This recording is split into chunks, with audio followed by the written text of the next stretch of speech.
ველოტურის მონაწილეები რამდენიმე წუთის წინ ფოთში ჩავიდნენ. პირველი საერთაშორისო ველოტური ტურ დე ჯორჯია ქუთაისიდან დაიწყო. ველოსიპედისტებმა სტარტი დილის 10 საათზე აიღეს. ველოსიპედისტები ამჟამად ბათუმში მიემგზავრებიან. ხვალ მონაწილეებს დასვენების დღე აქვთ და შემდეგ გზას ხულოში, ახალციხეში, ახალქალაქსა და წალკაში გააგრძელებენ. ველოტური 17 მაისს თბილისში დასრულდება. ღონისძიებაში მონაწილეობს 41 ქართული და უცხოელი ველოსიპედისტი იღებს.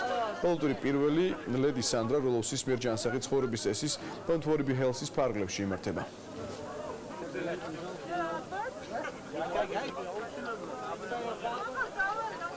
Ყოველი დღე რაც გავიარეთ, საკმაოდ დატვირთული იყო, საინტერესო.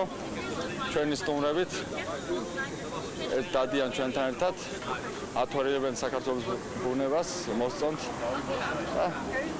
დაველოდოთ, გავიაროთ ბოლომდე და იმედი მაქვს ყველა კმაყოფილი დარჩება. ეკოლოგია არის ძალიან დარღვეული და აი ამ ეკოლოგიის აღდგენისათვის აუცილებელი არის უმეტესობა ხალხისა ლოკალურ ტერიტორიებზე გადაადგილების საშუალებისათვის გადაჯდეს ველოსიპედზე. ამით გასუფთავდება ჰაერი, სუფთა ჰაერით, სუფთა აირს ისუთავს ხალხი, ესე იგი ჯანმრთელობა მათაც გაუხანგრძლივდებათ.